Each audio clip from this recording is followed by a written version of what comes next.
झाड आहे ना, जे झाड आपल्या मुळावर उभं असतं, त्याची मुळं मजबूत असेल तर ते झाड किती किती उंच जातं.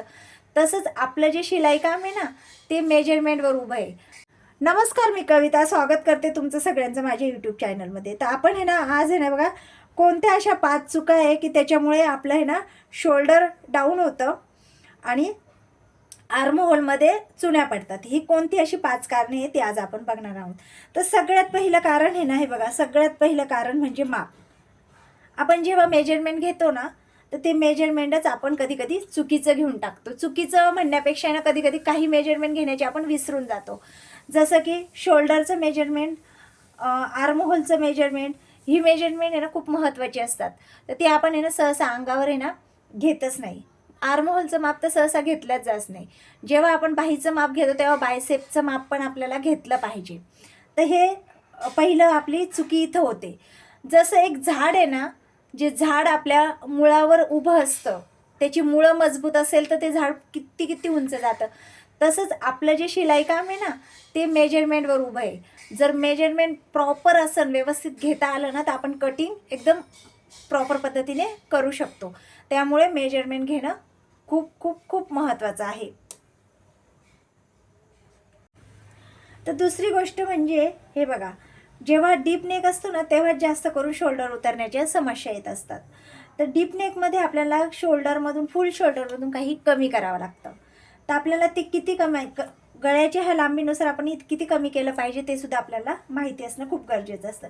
आता जर खूपच मोठा गळा असला ना, तर आपण अंदाजी इथं एकदम कमी घेतो आणि इकडून पण शोल्डर खूप कमी करून टाकतो. त्यामुळं काय होतं की इथला एवढा सगळा कपडा खूप कट होऊन जातो आणि ना ब्लाऊज वरती चढतच नाही, ते ना खाली खाली उतरायला लागतं. त्यामुळे आपल्याला प्रॉपर पद्धतीने आपलं किती शोल्डर आहे त्याच्यानुसार आपल्याला हे माहिती असणं खूप गरजेचं आहे. त्यानंतर आर्महोल. आता आर्महोलचं माप आहे ना, बऱ्याचदा आपण काय करतो, छाती मापानुसार टाकतो. ठीक आहे, छाती मापानुसार एखाद्याचं माप आहे ना एकदम परफेक्ट बसून जातं, पण सगळ्यांचंच बसेल असं नाही. त्यामुळे आहे ना आपल्याला, आपण अंगावर आर्महोल मोजून घ्यायचं आहे आणि तेच माप आपल्याला हे बघा, इथून अर्धा इंच सोडून द्यायचं आहे, इथून 1.5 इंच सोडून द्यायचं आहे आणि मग आपल्याला हे मोजून घ्यायचं आहे किती येतं आहे. जेवढं आपल्या अंगावर माप आलेलं असेल तेवढंच हे यायला पाहिजे. त्यानंतर जेव्हा आर्महोल आपण इथं टाकतो ना, तर अर्धा इंच आपल्याला मध्ये यायचा आहे पुढच्या याला, आणि मग हा आर्महोलचा आपल्याला सेप द्यायचा आहे, म्हणजे इथे आहे ना चुन्या पडत नाही. आता चौथी आहे ना, चौथी गोष्ट खूप महत्त्वाची आहे. इथे जे माप आपण टाकतो ना, ते छाती माप टाकतो आपण. हे बघा, गळा टाकला, आर्महोल टाकला, छातीचा चौथा भाग टाकला, असं टाकतो. पण इथे आहे ना आपल्याला अपर चेस्टचं माप टाकायचं आहे. काही असू, इथं अपर चेस्टचंच माप टाकायचं आहे. डीप नेकमध्ये तर कधीच विसरायचं नाही, अपर चेस्टचंच माप टाकायचं आहे इथे. आणि ना डीप नेक असल्यावर आपल्याला इथं कोणत्याही प्रकारची लुझिंग नाही द्यायची आहे. प्रत्येक ब्लाऊजमध्ये लुझिंग नाही द्यायची आहे. कारण लुझिंग दिल्याने काय होतं, इथं आपलं माप वाढून जातं. आपण समजा 2 इंच लुझिंग दिली तर अर्धा इंच आपलं इथं माप वाढून जातं. आणि डीप नेक असल्यामुळं काय होतं की हा गळा आहे ना असा फाकला जातो. तो फाकल्यामुळं काय होतं, इकडे इकडे असं सरकतो आणि मग ह्या ठिकाणी ना रिंकल्स पडतात. त्यामुळे इथं लुझिंग नाही द्यायची आहे, अपर चेस्टचं माप टाकायचं आहे. आपल्याला फुल बजचं माप आहे ना, जेव्हा आपण इथं टक्स टाकतो ना, त्या टक्ससाठी इथला टक्स आणि हे दोन्ही टक्समधलं अंतर येतं ना, त्यासाठी आपल्याला फुल बजचं माप पाहिजे असतं. आता त्यानंतर आपण फिटिंग करणार आहोत. आता फिटिंग करण्याच्या आधी ना काही आपल्याला चेक करून घ्यायचं आहे. 5वी गोष्ट, फिटिंग करण्याच्या आधी आपल्याला बघून घ्यायचं आहे की आपल्या जो फ्रंट आर्महोल आणि बॅक आर्महोल ह्या दोघांमधलं अंतर एकदम परफेक्ट बरोबर आहे का नाही, ते कमी जास्त तर नाही झालेलं आहे. त्यानंतर ही जी फिटिंगची लाईन आपण जिथं फिटिंग करणार आहोत ना, तर पुढचा भाग आणि मागचा भाग कमी जास्त तर नाही आहे ना, ते एकमेकांवर पार ठेवून बघून घ्यायचे.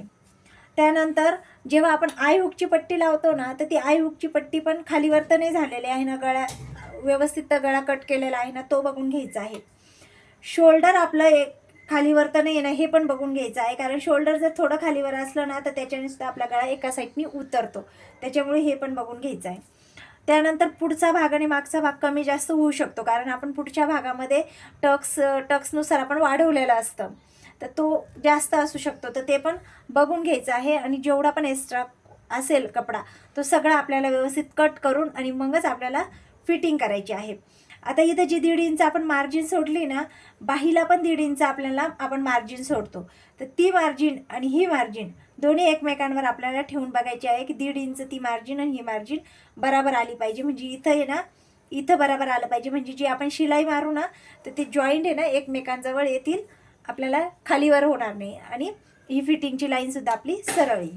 त्यानंतर बाहीचा दंडघेर, अपर चेस्टचं माप आणि कमरेचं माप एवढं मापांची मार्किंग करून आपल्याला हे बघा इथं कमर घेर आणि इथं बाही येईल ना, तर इथून आपल्याला अशी फिटिंग करायची आहे अशा प्रकारे. म्हणजे आपली ही शिलाई सरळ येते.